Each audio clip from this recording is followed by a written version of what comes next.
And howdy, folks. Tangled up here with my headphones. How's everyone doing this fine evening?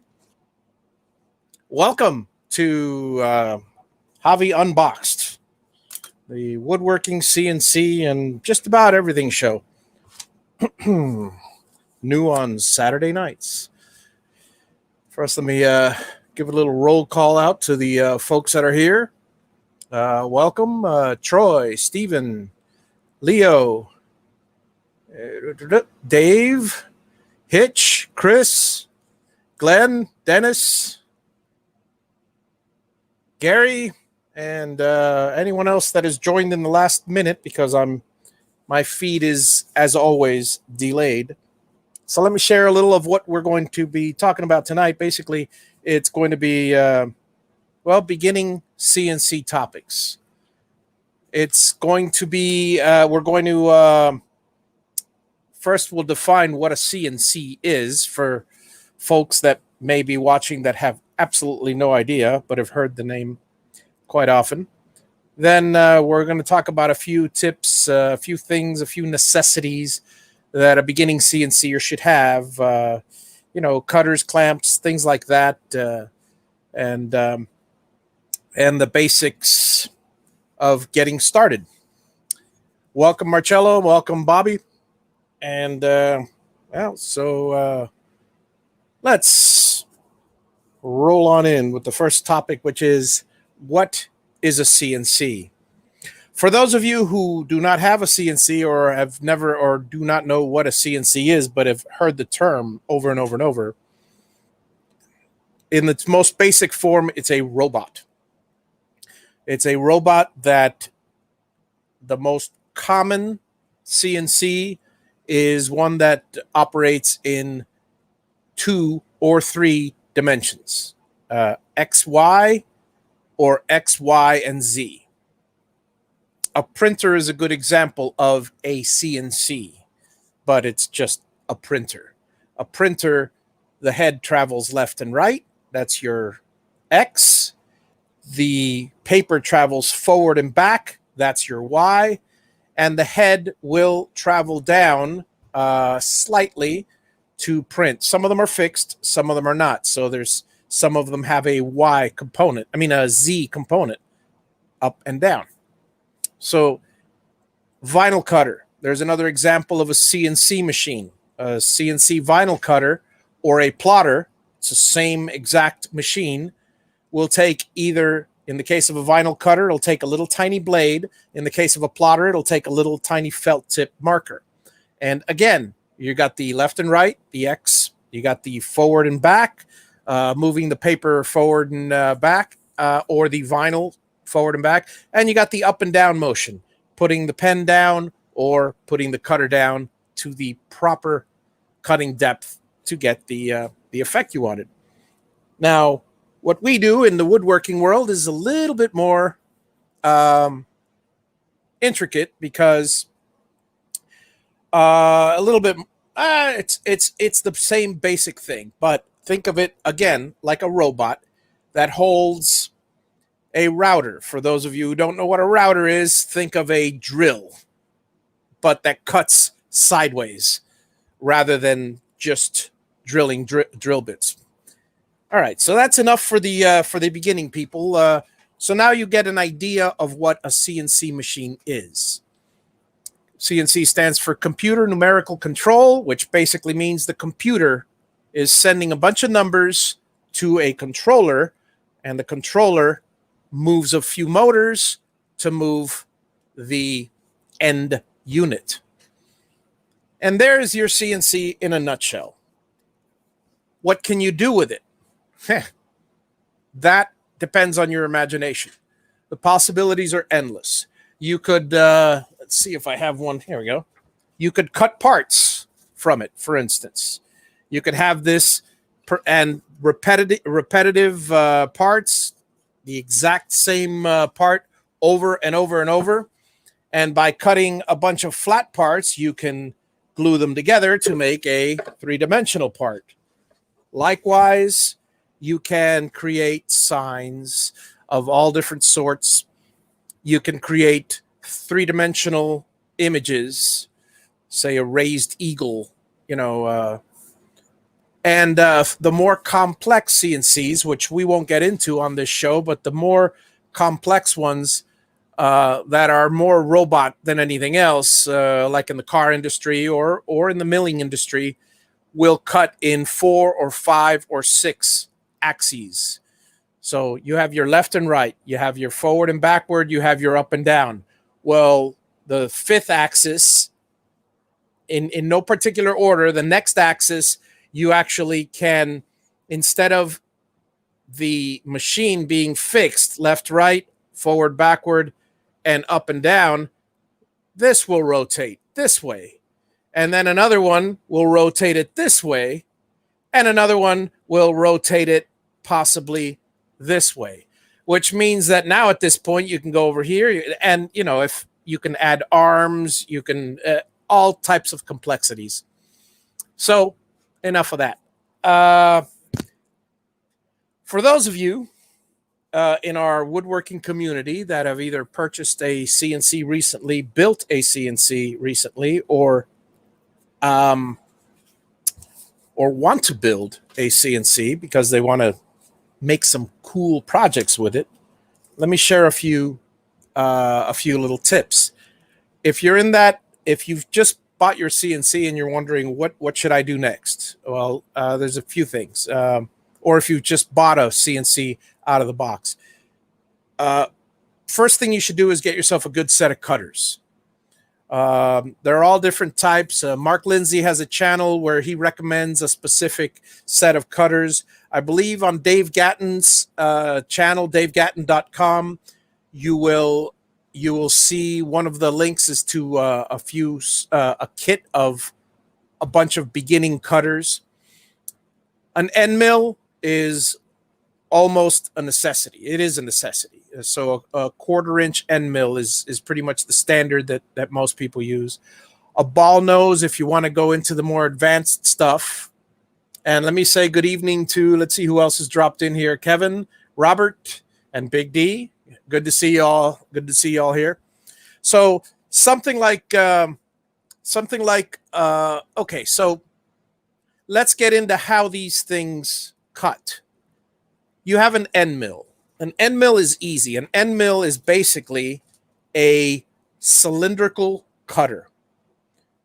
It has a number of flutes. Again, this is very, very basic for those who are just getting into this. A flute is nothing more than a blade. You have 3 flutes. That's 3 cutters on the one bit. And I believe, oh, someone popped in for a second, but then they left. So I'll wait for them to come back. There he is. There's Russ.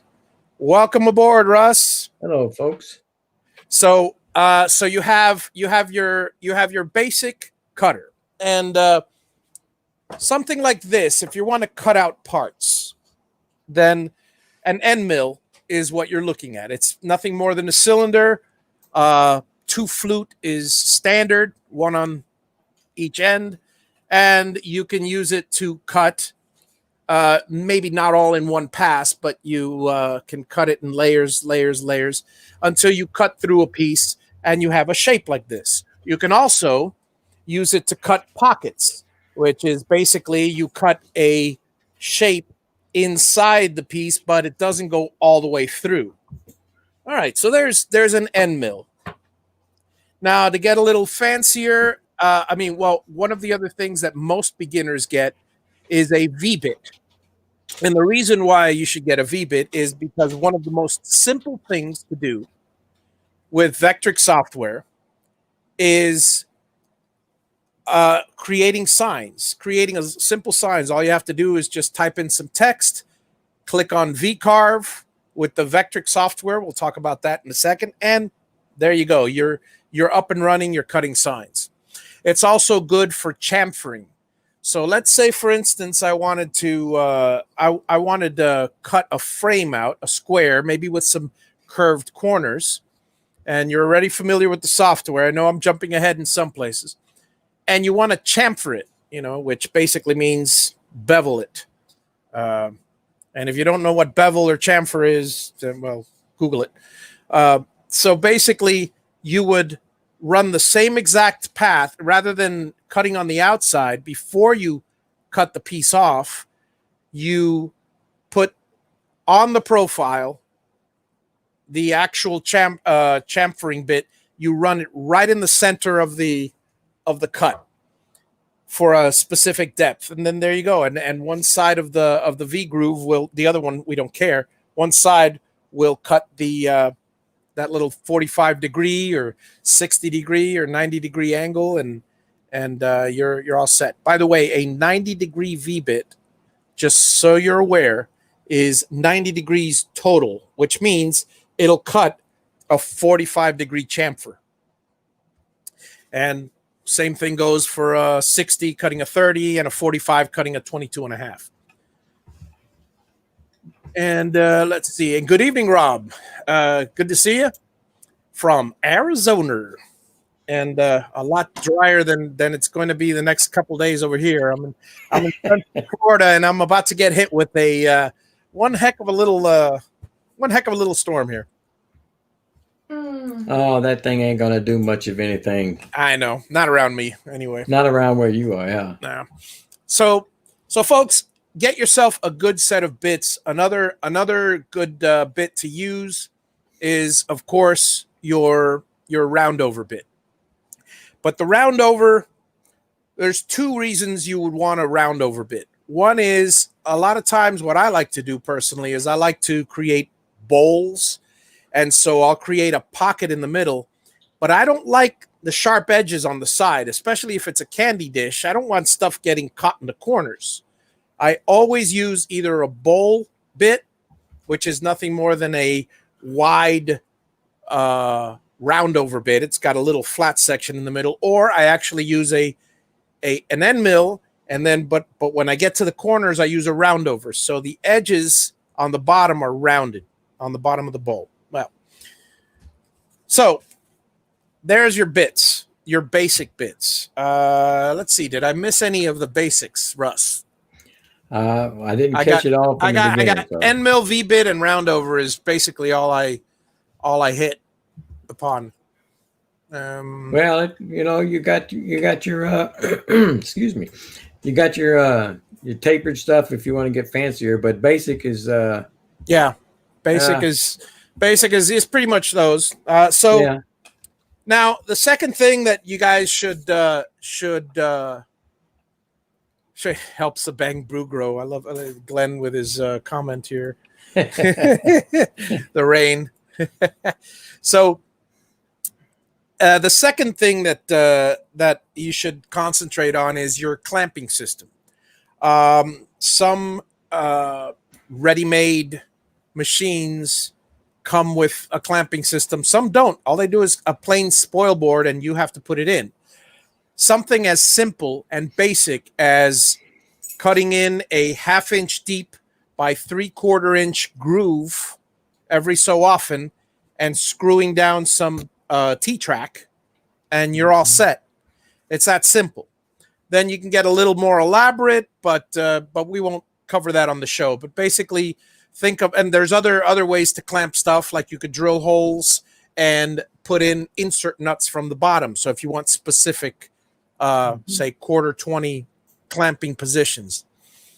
But it's very important to have a clamping system of some sort, because whether it's a vacuum table or whether it's something's got to be clamped down to the board, because you're cutting with a router, you're pushing, it's going to go flying everywhere. It's if you don't have a clamping system. Well, Stephen Toronto asked a question. Yep. All right. So end mill, cutter, bits all mean the same thing. Yes and no. A bit is a number of different definitions. A bit could be a drill bit. A bit could be a V bit. A bit could be all different types.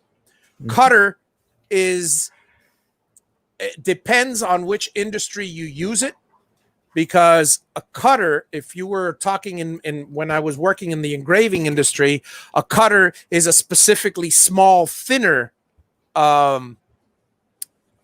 bit, as opposed to it's still called a cutter, as opposed to a router bit. But yes, a router bit, a cutter, and an end mill basically mean the same thing, except a cutter is a general term that means all cutters. And a cutter generally means all cutters, and then an end mill is the cylindrical one. An end mill means it cuts the end. It's meant to cut a shaft, a square or rectangular shaft. And so that covers that one. And good evening. Let's see, Roberts again. Chris, good evening, Paul. Good to see you. All right, so we got the cutters, we got the clamping system, and eventually we'll have a show on specifically on either cutters or clamping systems. I just want to cover the general basics for beginning CNCers. The next thing it would be a good idea to do, you don't have to, but it would be a good idea to learn MDI. MDI is manual data input. Some call it machine data input, but it's manual data input. And good evening, Dave. How's it going? David Jones with us. So manual data input is, there are certain commands that you can manually enter to get your bit to move, to get your router to move from one place to another in the CNC. For instance, if you've already set your 00 and your machine is way on the opposite corner, a very easy thing to do is type in G00, which is rapids, which means a rapid move, space, and then X0 space Y0. Sometimes the space is not needed in between those. And then that thing will go and go directly to the with that sound effect and everything. It'll go directly to 00. Now be careful. If the Z is down and you haven't raised it, it's gonna just basically either break your bit. Hang on. It'll either break your bit or just cut it right across the if your bit is on, you'll tear apart your spoil board. So you gotta, or mess up some clamps along the way. So always know where your positions are. But G01 is something good for you folks to start with if you're starting. G01 is a slow move. It's not the rapid move. So If you type in G01, say X5, Y5, it'll move that thing to position 5, 5. There are other commands that you should get familiar with. All over the internet, there's a standard list of G-code commands, and browse through a few of them. There's a few that you will always use. Some people never use them at all. They everything's done with the buttons and manually, but it's a good idea to use them. When you get into more advanced stuff, let's say you've designed something and you want to actually skip a certain section or do something in a certain section or tweak a little path. If you know the MDI commands, if you know the G code, you can read the lines and you can go, oh, it's doing this there. It's going down there. I don't need to go to this. Let me dump out that whole section. And anyway, then there are some other, you'll hear CNC people talk a lot about, hello, Raymond, how are you? From Indiana. The difference between the number of flutes on many of the bits. Okay, I'll address that now since we covered bits. So the number of flutes is basically the number of the cutting edges, as Leo just said. Just the same time I'm saying it's the number of the cutting edges on the sides of the bit. So if you have a three fluted bit, I don't have any bits handy, but if you have a 3 fluted bit, they are at 120 degrees of separation. If you have 2 fluted bit, the 2 blades are at 180 on the bit. And obviously 4 flutes, they're each at 90 degrees of separation. A spiral bit, the flutes are not just straight up and down, the cutters, they are twisted.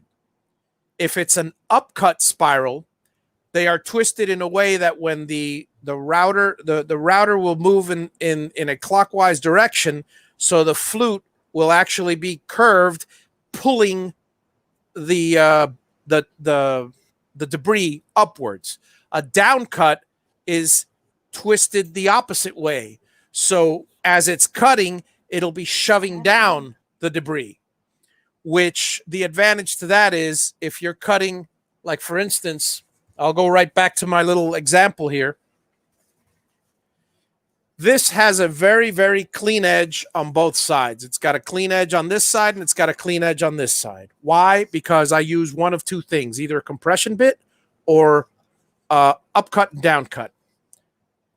A downcut bit used on the first half of the cut will push down so it will create a clean edge. If I'd use an upcut bit, you know what happens when you cut with the saw, with any saw, and you cut and you don't have any backing on it, it'll just pop off, all the grain will just fray right off. You'll get it, it'll be ugly. Similarly, when you get down to the end, you don't want a down cut, because even if you're cutting against the spoil board, you're still going to get tear out on the bottom. So you want the bottom part, you want an upcut. Now they sell a bit called a compression bit, which I use quite often. A compression bit, the very, very bottom of the bit is an upcut, and the rest of it is a downcut. The reason why is what you do is your first cut, you go past that little section of upcut. So you're already into the downcut.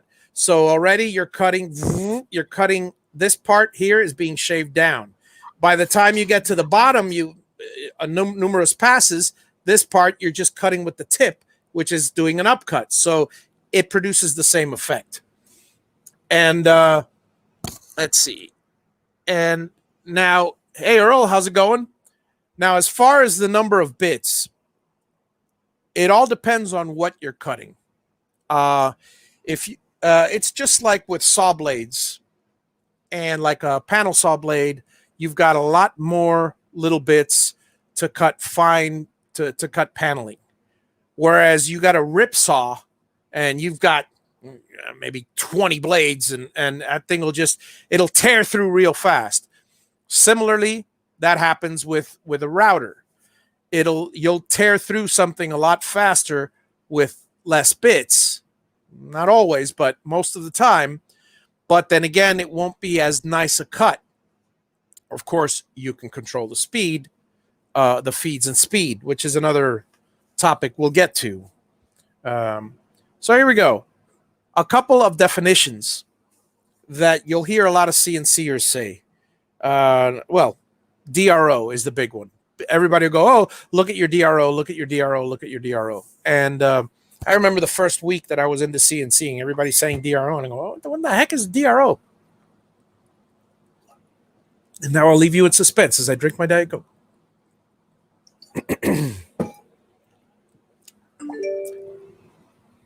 So the DRO basically is digital readout. It's nothing more than that. Digital readout, which basically everyone refers to. Why do I have that thing on in the background? That's distracting me. Give me a sec. Boom. Off you go. That's better. So the DRO, digital readout, is your X, Y, and Z positions. Okay. So you should always know where your X, Y, and Z are. A zero flute bit. I've never heard of a zero flute bit. Unless you're talking about a number 0 bit, which is the size of the thing. But that's a new one on me, Larry. If anybody knows what it is, let's see. What is a good budget-friendly compression bit? Something. I mean, lately I've been very lucky with Amazon and because remember, you get what you pay for. If you buy an Amana compression bit, assuming you don't run it into any metal, that's going to last you. I mean, it's going to be somewhere in the $65 to $85 range. Right. But it'll last you 4 or 5 times more than a $25 bit. You know, whereas, you know, I buy the $24 bits because I tend to gum them up because I go through a lot of plywood. So if you guys are going through plywood, for instance, I would recommend the lesser expensive bits. Not, okay, by the way, this is an anti-plug. If you ever see the words Vermont American, do not go anywhere near them. This is a public service announcement. Do not buy Vermont American bits ever. I made the mistake of buying one once, even though somebody told me, of course, somebody gives me good advice. You know, I got to go out on my own and go, nah, I'm sure I can make it work. Yeah. I ran it as easy as possible, as light as possible. I had a 1/4-inch end mill.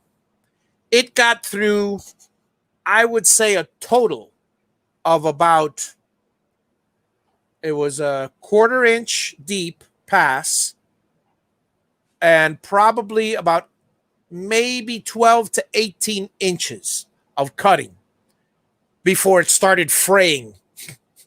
That is a Vermont American bit. As soon as it hits the plywood, practically, you know, that's why they sell them for $5. Yeah. I've heard somebody talk about those before. Oh my God. It's a nightmare. It's a nightmare. Do not ever. But there are a lot of good bits out there. MLCS is a great supplier. Eagle. You know, these are magazines that you get online. I mean, in the mail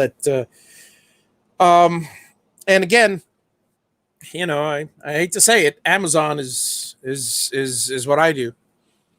Yeah, that's why zero flute is for cutting aluminum. That must be a. That's why I don't know about it. I don't do aluminum work, or at least I haven't for a long time. And when I did, I've seen them doing it for plastic, and also seen somebody using it to do foam. So, well, plastic and foam, I've always used standard cutters. I mean, always. Plastic. The thing about plastic is, and I'm not going to stray too far off the subject, but the thing about plastic, I know, remember, I'm a sign guy for 12 years, folks. I've cut my share of plexiglass, miles and miles of it.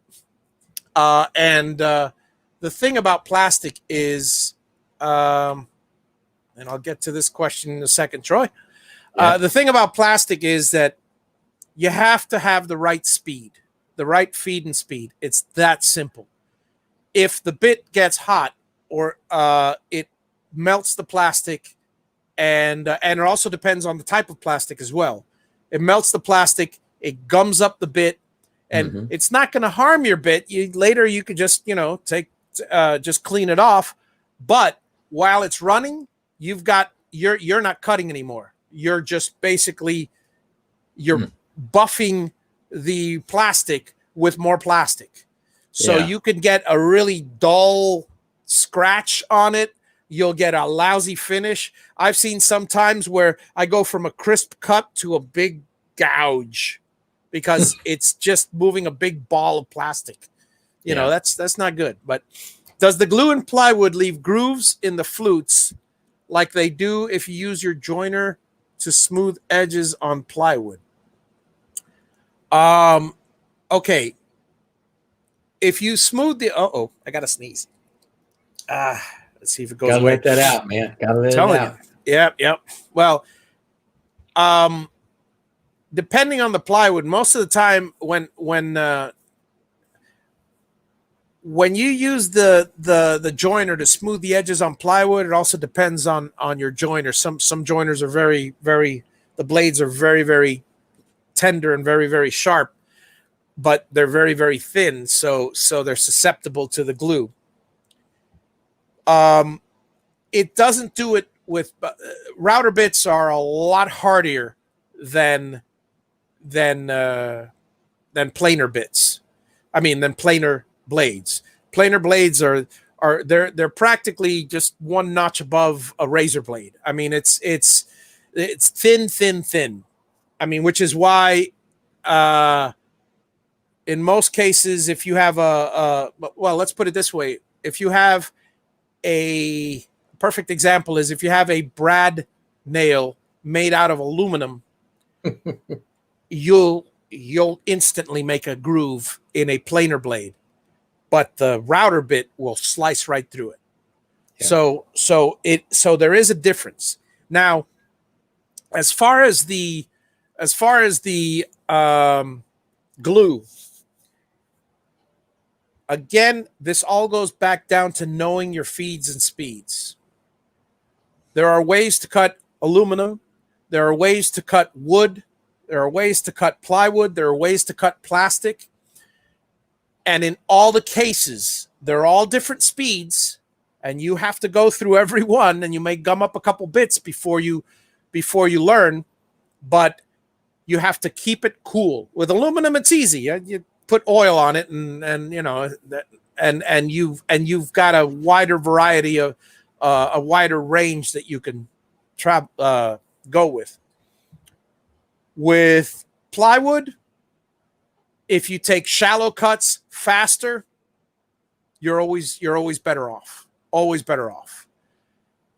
If you're cutting very, very slowly, if you cut too slowly, or if the bit is going, say, faster than 8 or 10,000, even 8 or 10,000 is in some cases pretty fast. If it's going too slowly, you're going to basically get the bit hot enough, and because of the friction, that it's going to be melting the glue.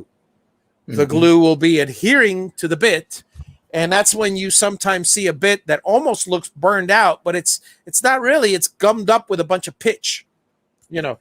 And obviously, there's another, and you know, I've got that on the list as well. Pitch remover of some sort, some chemical. You will use it quite well. So, and then leaving grooves in the bit. It's not likely. It's not likely because unless you're using a high-speed steel bit instead of a carbide bit, and even then, it's not likely. Let's see. Well, there you go. That's Marcello just said it's carbide versus hardened steel. So I mean, there is a difference in the material. Let's see here. So I got the like I said, the DRO is your digital readout. You should always know where your machine is. And when I say your machine, there's a couple things that you should know as far as in beginning CNC. Your relative versus your absolute locations. And it's very difficult with some machines. My machine, for instance, no matter what, I've got a couple buttons I can press and it will always show me the machine position when I take off the G54 or whatever it is, as opposed to the relative Z X0 and Y0 that I set. So remember, if you say go to 0, 0, it might be the bottom left corner, like most of us, or it might be the last position where you set it, up front. So always know where you're at. So you're looking at your DRO, at your digital readout, and you're seeing all the different positions. You're seeing it's at 5.5, or you're seeing it's at 1.1. But wait, it's not anywhere near me. That's because it's 1.1 way over where you set it last. So you'll have to reset your Z and just make sure you always know where your machine is. And that's also a very good tip to always have an idea where your machine is going. I'll say this once as a safety tip: don't be sticking your hands anywhere near the anywhere where the machine can travel. If you have a problem in the middle of a thing or something falls in there and you think, oh yeah, let me just fish this piece out before it gets in the way. Either A, use a stick, which I don't recommend either because the stick could hit the router and bounce back in your face, or B, hit the space bar. That pauses the machine. You may still be running. At that point, use a stick and don't go anywhere near that. And this is like a do not scenario. Stay away from the sharp spinning thing. I can thoroughly attest to that because I did that one time. I had a piece come loose, and out of the side eye because I was looking at something else, and it came loose and started moving. And without thinking, I reached my hand over there to grab it, to set it down, to hold it so I could clamp it back. And in between my fingers, right there, is where I caught that bit. And I was lucky that it was a straight bit, and I didn't get the tip of it, but it gouged the skin off my finger. So it ain't fun. Yep, I hear you. Better. I hear you. And everybody here that's been CNCing for more than a year probably has a horror story or of some sort. Oh my God! I once moved the CNC machine. I accidentally sent it home, and I didn't realize that my arm was between the gantry and the home position. Now, now this is the Cam Master I'm talking about, and it's solid aluminum. I pulled out my arm just enough, so now my hand was trapped, and let's just say it left a nice bruise for a week or so. Wow. Lucky it didn't break any bones because it could very well do so as well. Does anyone touch their cutters with diamond stones? Yes, I do. I do on quite a regular basis, actually. My V-bits are when I see that they're getting a little bit frayed, I'll use the finest of the stones and just give it between 4 and 8 passes, and that's it. That's all you need. You don't need much more than that. Don't go crazy. Don't shove it down or anything. Just a few light passes. If anybody, in most cases, I know Dave Gatton is one for for the throwaway bit, you know. Yeah. And it's as a painter, I have the same argument over rollers. Should you clean the rollers, or is it not worth it? You know, it's I got a roller wizard that cleans it in 30 seconds, and my rollers cost $12. So yeah, I clean rollers. But if you buy the $50 crappy rollers, then you're wasting your money in labor. Well, it's the same thing goes for bits. If you've gotten a Mana bit and it cost you $125, well, first of all, you shouldn't be sharpening it yourself unless you are very familiar with how to sharpen it. Send it to a sharpening place. Remember also about sharpening, every time you sharpen a bit, this doesn't apply to V-bits, which is why I sharpen my V-bits. But when you sharpen a bit like an end mill, it will be smaller. Yep, it will be smaller. So remember, you sharpen a 1/4-inch end mill, it's no longer a 0.25 exactly. It's 0.2499 or 0.2495 or depending on how aggressive you are, it could be 0.2. So be careful, be careful. But yeah, I have a set of diamond stones that I do sharpen my bits, and on occasion I do have 1 or 2 bits that I actually remeasure with calipers just to readjust. But honestly, the bits, if and this goes back to knowing your machine and your feeds and speeds. And I'll get to feeds and speeds in a moment. I can have a whole hour-long show on that, and will. Feeds and speeds is very important because you want to cut as much material as you can without tearing to keep the bit coolest.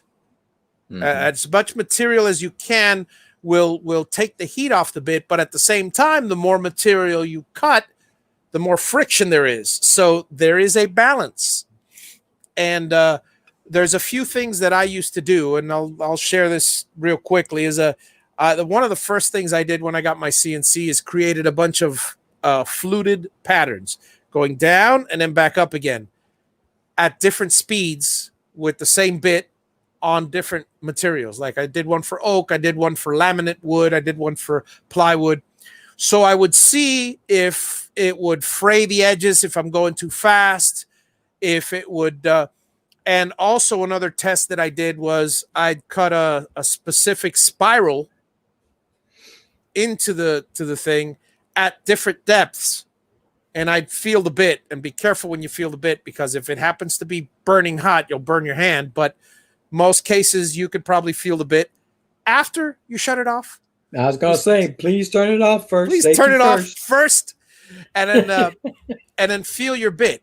The bit my bit is always cool to the touch. I don't care if I've run a 50-hour job. My bit is cool to the touch. Always. If it's not, you're shortening the life of your bit. And again, back to the sharpening point. For those of you who enjoy sharpening, like whether it's mower blades or machetes or knives and stuff, and you know how to sharpen chainsaws, learn how to sharpen your bits, and you'll be better off. Let's see here. Okay, so let me get to catch up on the questions real quick before I go to the next subject. And let's see, Paul said, why does it keep jumping up and down on me? There we go. Yeah, he's got a local guy that'll resharpen his bits. The only thing you got to do is mic them before and have them. Yep, that's it. That's exactly right. I mean, it's great to have somebody. I got some guy in Fort Lauderdale that a buddy of ours, Sean Martyr, recommended, and you know, let's see here. Yeah, closest to me is in Houston. Let's see, the Spinamagig. The spin of a gig. Yeah, Paul, it's actually called Roller Wizard. It's not the this one's really cool, just off topic a little bit, but it's got a case and a hole on the top. You insert the roller, and it's got this tube with like pressure things. You attach it to a hose, and it shoots water out. Just Google Roller Wizard. It shoots water out, and you raise and lower the jets, and it'll be spinning the thing. It will basically, through centrifugal force, it'll be wetting the thing at the same time. All the paint will just be coming against the sides of that big tube, and it'll drop right down. So not a mess. I don't mess the area up or anything. Do it over grass or over the sink, and you're done. So anyway, I get excited over some specialty tools, I guess. Yeah, and I agree, Rob. Go to Peter Pasuelo's channel, CNC Nuts. He's got he's made a video on just about everything CNC.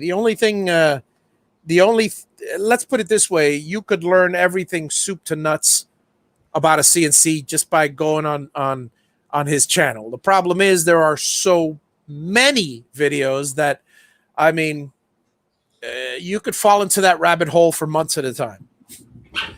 But yeah, definitely, Hey, Jesse, how's it going? Good to see you. And let's see here. And let's see, did I miss an? Yes, Chad, you missed the explanation of what a CNC is. Scroll back to the beginning of the show, and you'll catch it. That's Chad from Mancrafting. I don't know if he still lasers. This is a Chad cup. By the way, if you guys see me drinking out of this all the time, Chad made this for me, and at a very, very reasonable cost. I don't know if he still does that stuff, but go watch his channel. He's fantastic with welding and an all-around great guy. So let's see. And let me continue here before I go on to the next one. Yeah, I also use diamond stones in place of whetstones. There we go. So feeds and speeds is our next topic, and we've covered it. I'm not going to get too deep into it because you can really go too far.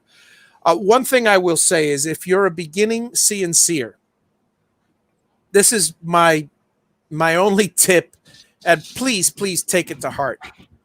Do not ask anybody what their feeds and speeds are. The only time you should be asking someone what their speeds and feeds and speeds are is if they have the exact machine, the exact bit, the exact router, the exact piece of wood that they're carving, and they carved a nice piece and it turned out great.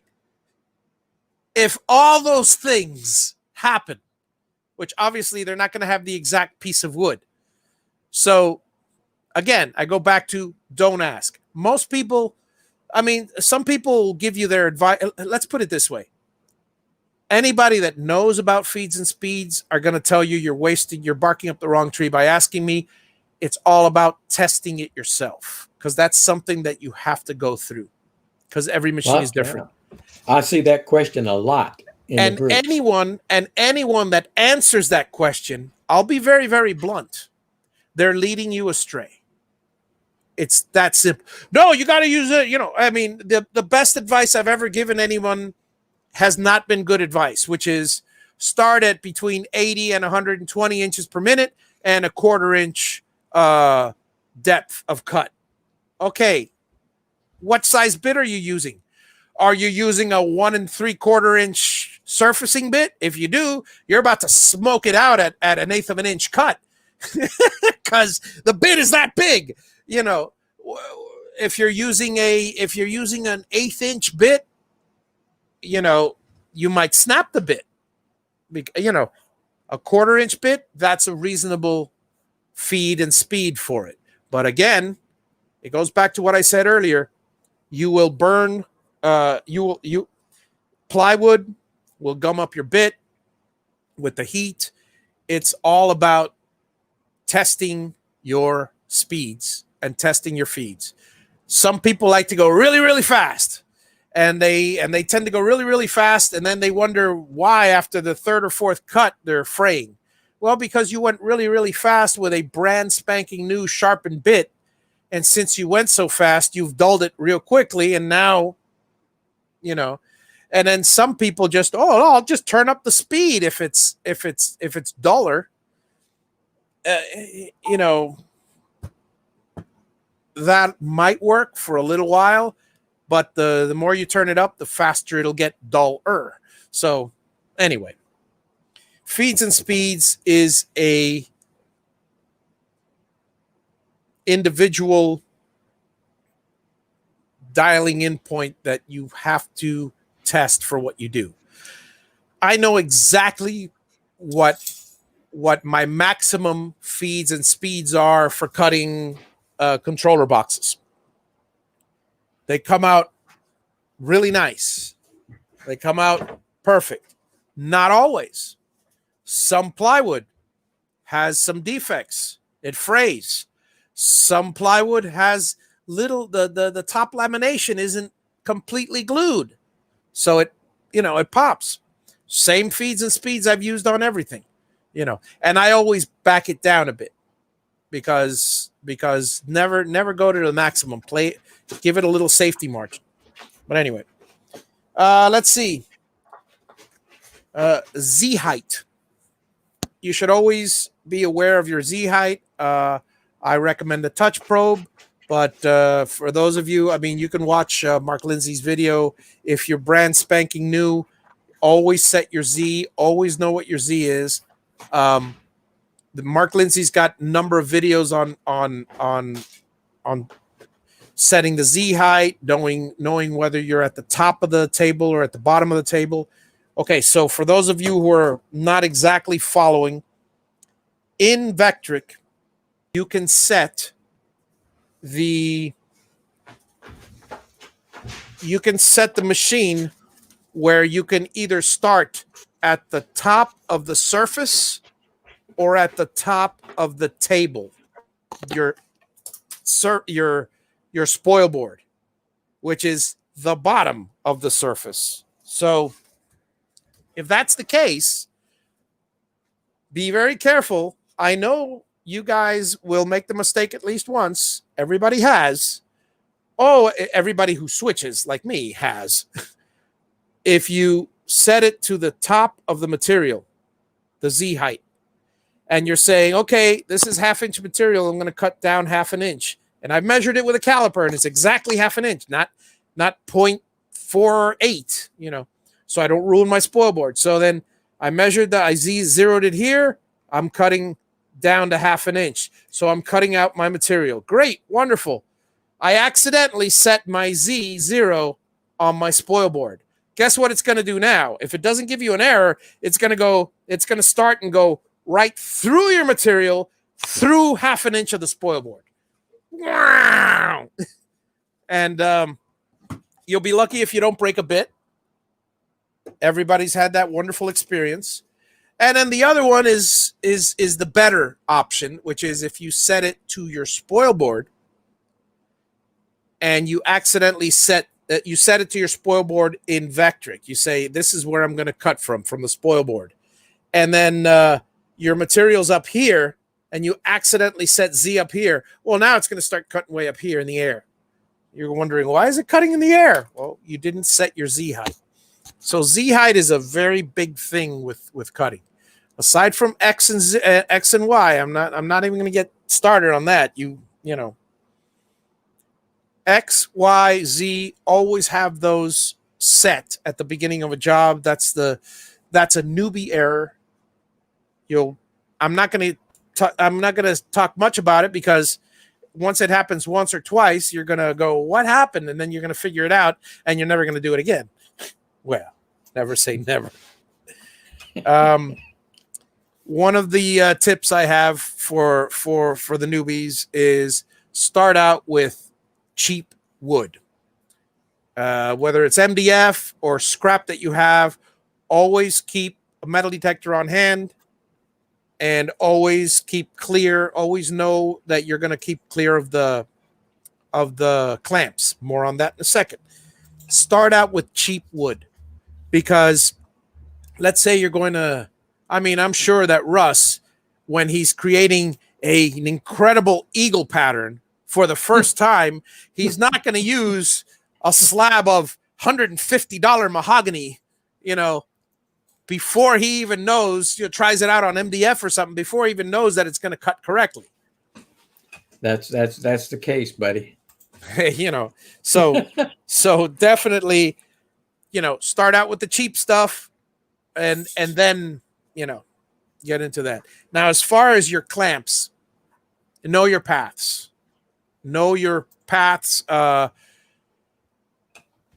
You're going to find that the machine is going to go from here to there, from here to there, from here to there, from here to there.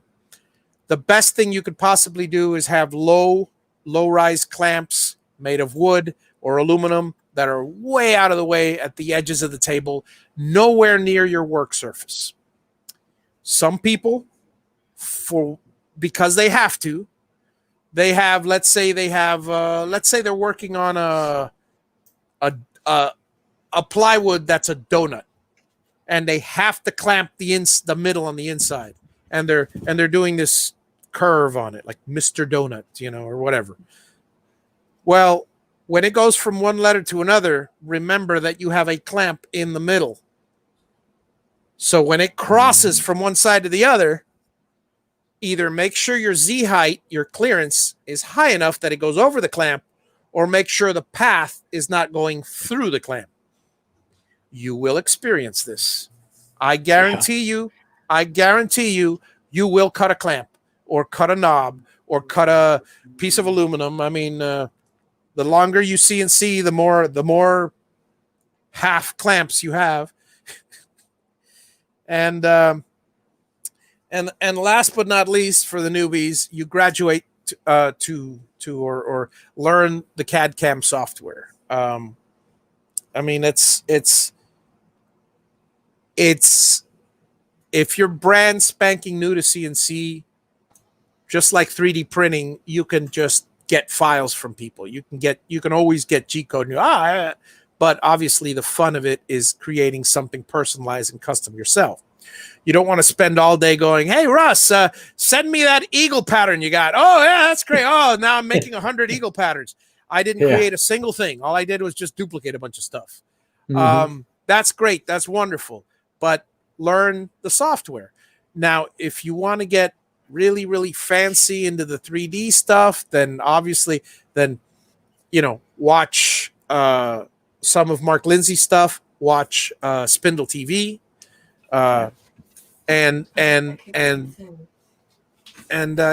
YouTube is a wonderful teacher. Now, yes, it is. If by any chance all you want to do is V-carve, that's fine too.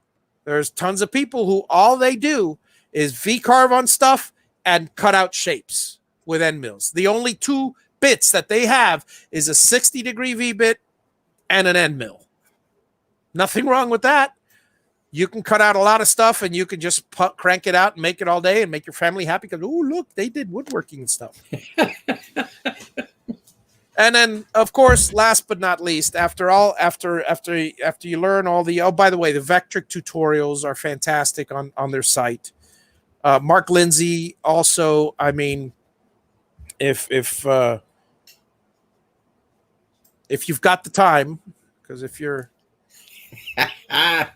I was going to say something like if you're starting out and you're in the sexagenarian or septuagenarian or worse, octogenarian, I would put that thing on double, triple, or quadruple speed, because there's not much time left in your life to watch an entire video of Mark's and but he is extremely detailed, which is why the videos are that detailed.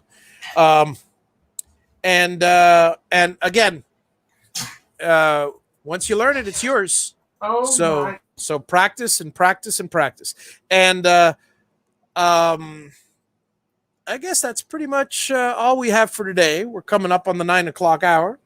I don't have an outro, so unfortunately, I guess I could do the last part of this thing, which is really not much. Just says 15 seconds or 14 seconds or whatever it is. But yeah, I'll play that.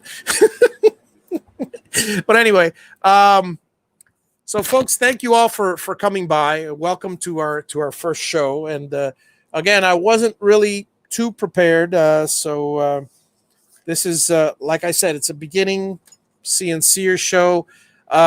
Pretty soon we'll go into different topics. I may stray away from the CNC and woodworking as well. But yeah. Yes, Troy, I completely agree with you. Mark Lindsay's videos are basically, they pass you by real quick compared to Laney's. You got that right. Yep. I hear you. So, folks, thank you all for dropping in. As usual, I do my little boring, sleepy soldering with Javi Monday, Wednesdays, Fridays, but this is going to be the a more informational, scripted show. So welcome every Saturday, and some of the topics we'll be tackling again. We may go in depth on feeds and speeds. I may be doing the occasional project every now and then, some tips on V carving, some tips on it'll be overlapping some of the other stuff that Lindsay and Laney do, but at a much faster pace, if that's your speed. Likewise, any suggestions you have, please send them my way. I'll be happy to do some of that stuff. We will be talking controllers at one time or another. And thank you all for coming in. And have a wonderful, wonderful week. All right.